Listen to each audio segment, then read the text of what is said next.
O Senhor esteja convosco, Ele está no meio de nós. Proclamação do Evangelho de Jesus Cristo, segundo Lucas.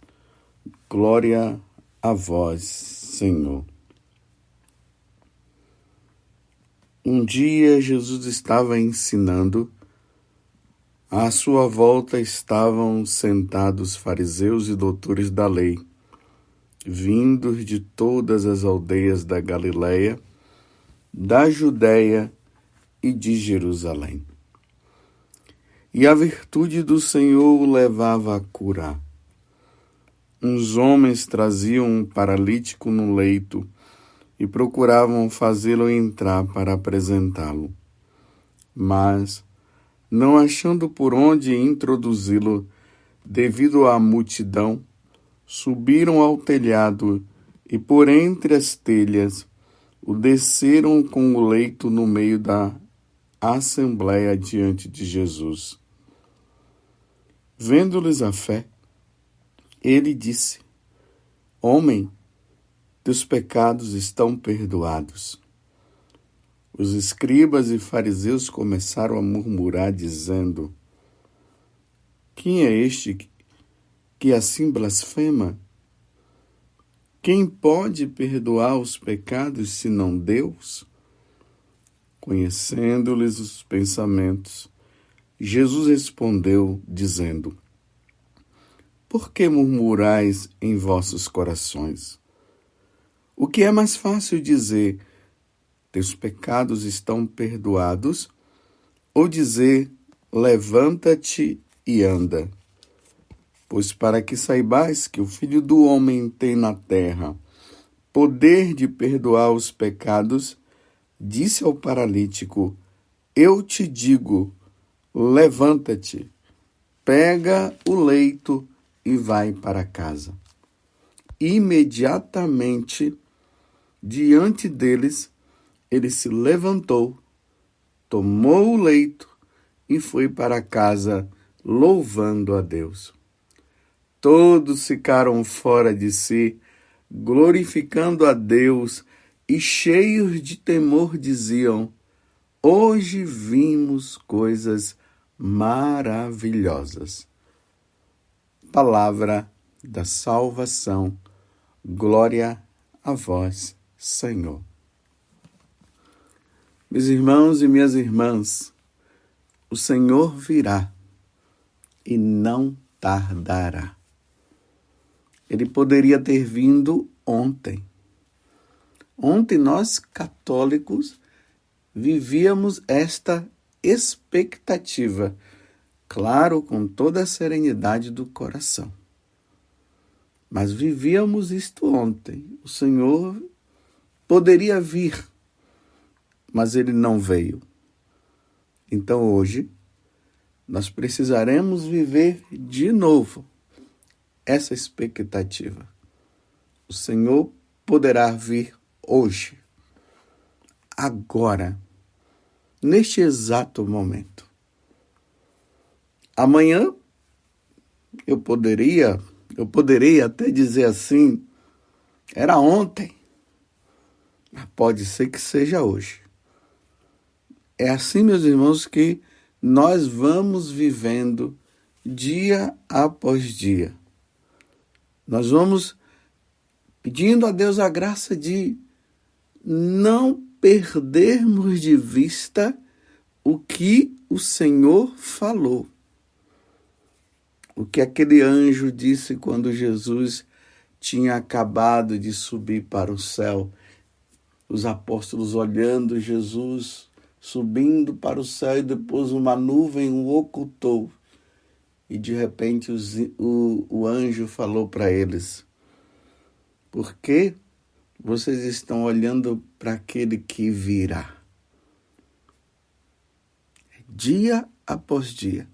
Esse tempo do advento nos alerta.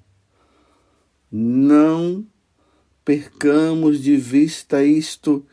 O Senhor pode chegar a qualquer momento. Mas no dia de ontem, o Senhor chegou para muitos. De repente aí no seu bairro, na sua cidade, na sua rua, ou talvez até você que esteja me ouvindo agora, você tenha perdido alguém. Então o Senhor veio de forma particular e chamou aquela pessoa.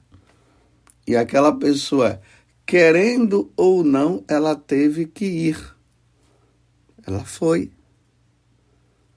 Na biografia que eu estou lendo de Lúcia, de Fátima, dos 3 pastorinhos, né? Lúcia, que Nossa Senhora falava, ela via Nossa Senhora junto ali com Francisco e Jacinta. Então eu li a parte do falecimento da mãe de Lúcia. E para Lúcia foi muito dolorido a morte da mãe dela, porque ela não pôde estar no velório. E uma coisa mais interessante ainda, a mãe estava prevendo que iria morrer. Então ligou para o convento para tentar conversar com Lúcia, mas infelizmente não conseguiu.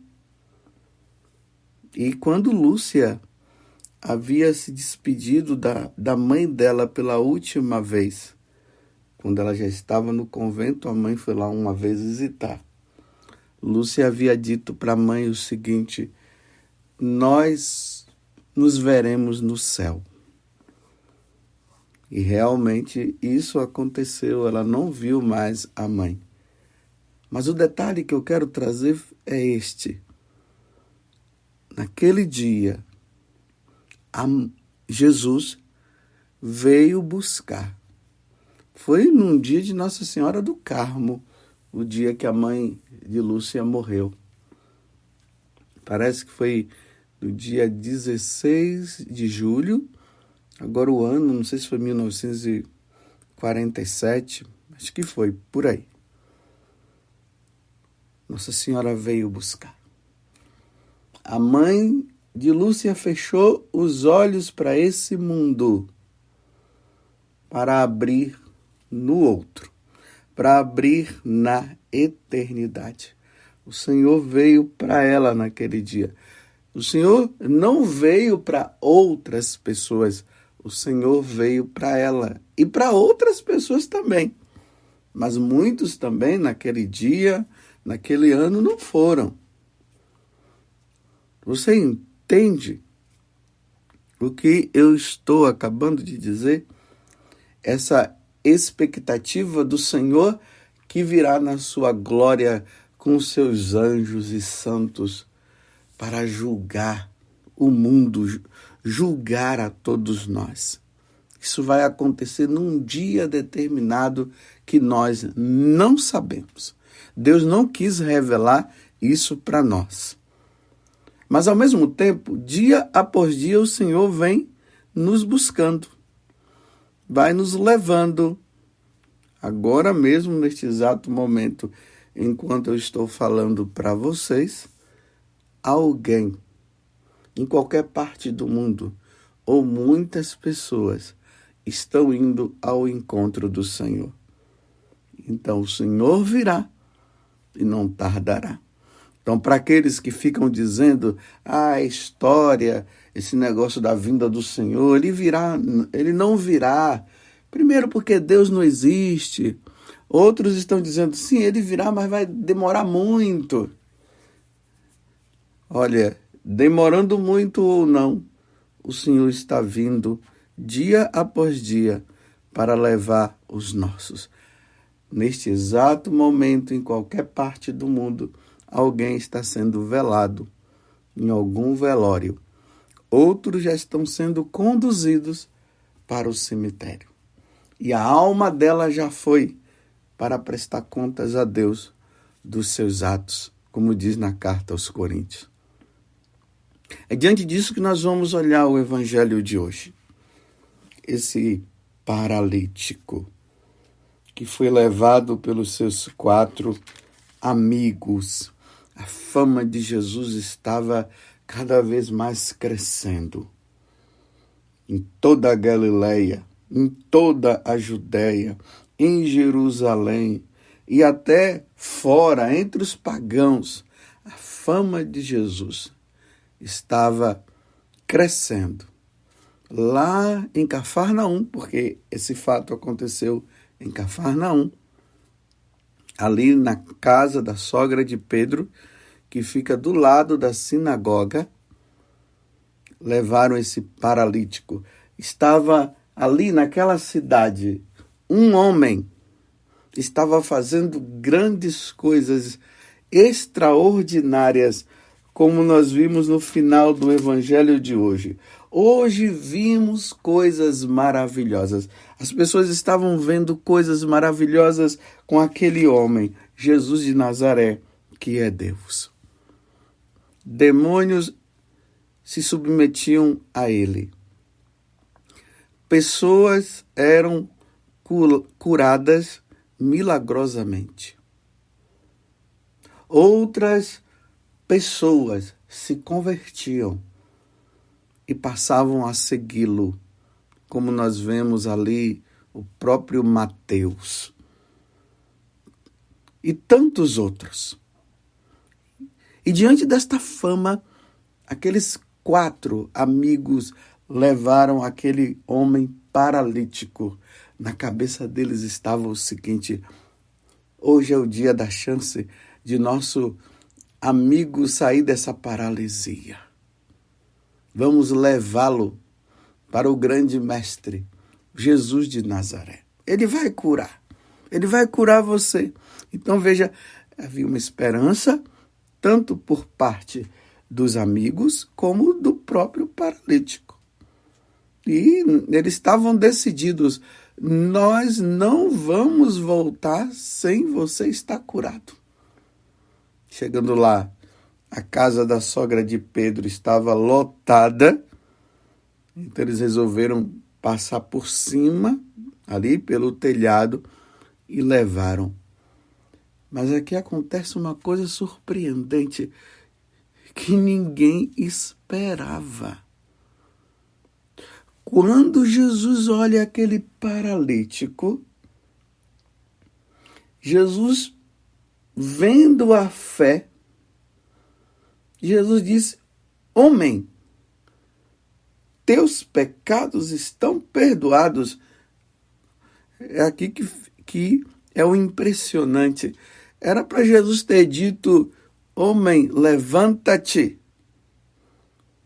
Você está curado. Não, simplesmente Jesus disse: homem, os teus pecados estão perdoados.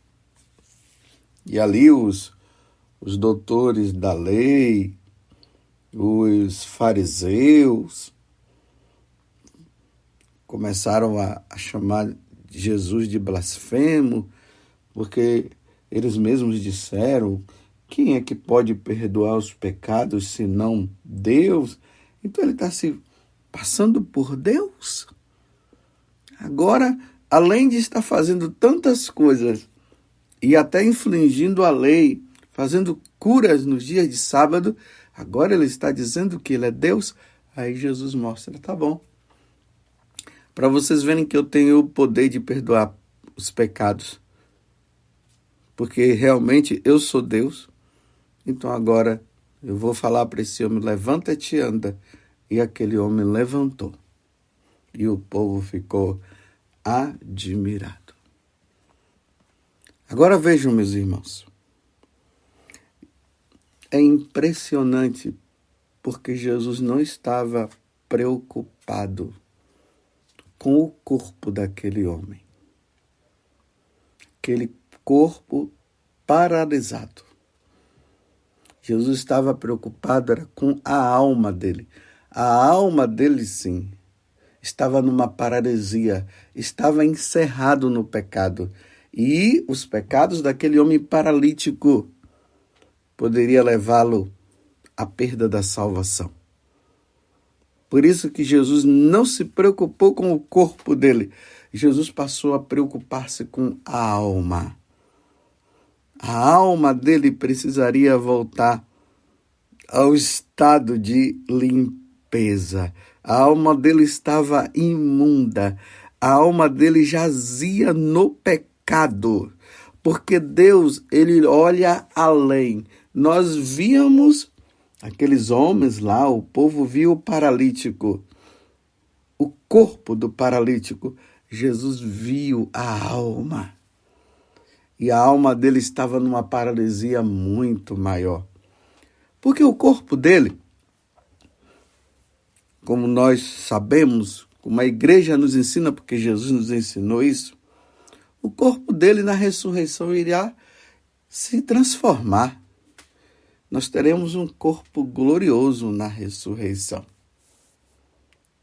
Mas esse corpo, ele terá que se unir à alma, porque é a nossa alma que vai primeiro diante de Deus.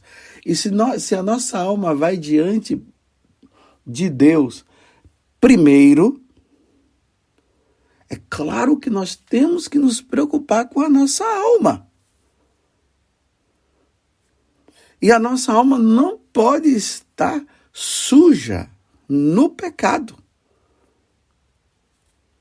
Então o corpo, que será transformado, vai ter que se unir com a alma, mas ele terá que se unir com a alma que está salva, com a alma que depois de ter passado pelo julgamento, ela teria que estar no céu. No purgatório, porque depois, passa por aquela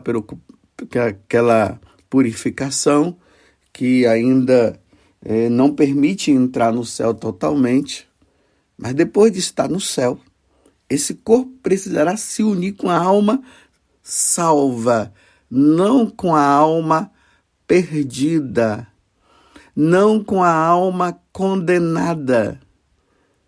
Porque logo depois que a alma sai do corpo e o corpo fica morto e a alma não morre, a alma vai prestar contas diante de Deus dos seus atos praticados no corpo aqui neste mundo. Então, se a alma está salva, o nosso corpo irá ao encontro da nossa alma salva. Se a nossa alma estiver condenada, o nosso corpo irá ao encontro da alma condenada. Por isso a preocupação de Jesus com a alma e não com o corpo.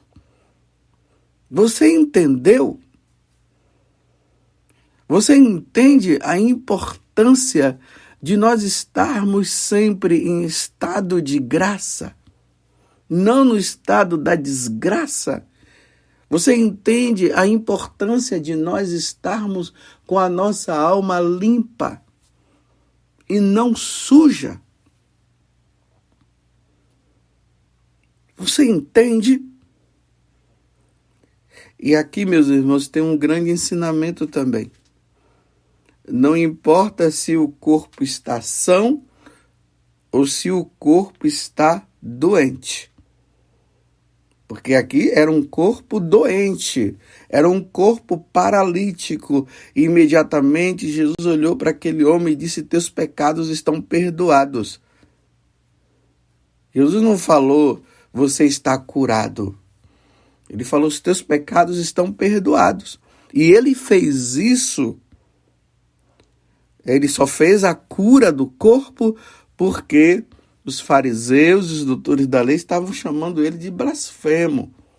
Então Jesus quis provar que ele é Deus. Aí Jesus curou. Será que aquele homem poderia ter voltado sem ter sido curado?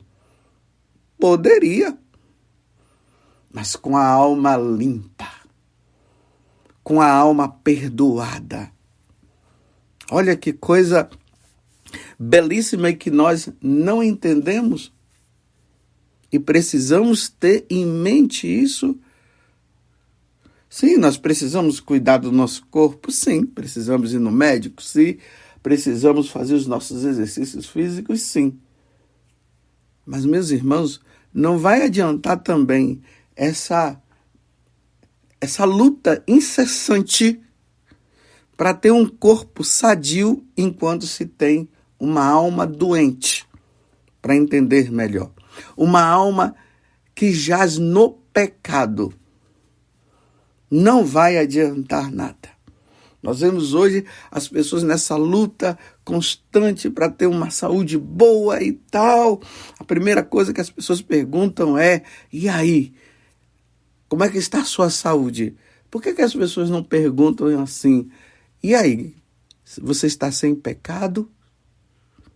Não se pergunta. Você está em dia com suas confissões? A primeira pergunta é o corpo. Você está bem? Você está com a saúde boa? É sempre assim. Mas não se pergunta a saúde da alma. Compreende o que eu estou dizendo? E o que aconteceu no evangelho de hoje?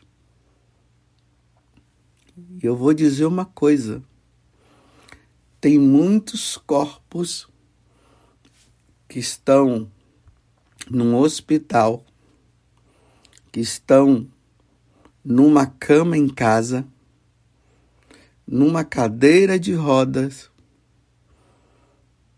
e são corpos doentes, mas orgulhosos, carregando o pecado e prestes a ir ao encontro de nosso Senhor e não quer confessar os seus pecados e continua no orgulho.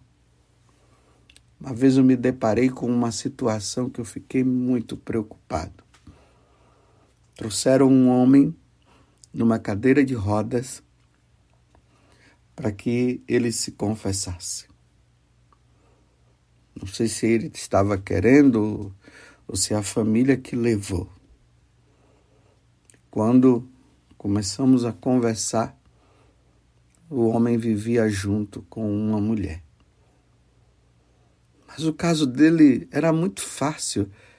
Era só ele ir na paróquia e falar para o sacerdote, para o pároco: Padre, eu vivo com uma mulher, mas não casei ainda na igreja. Já há muitos anos eles estavam nesta situação. Era simples, e aí o padre iria fazer o matrimônio deles.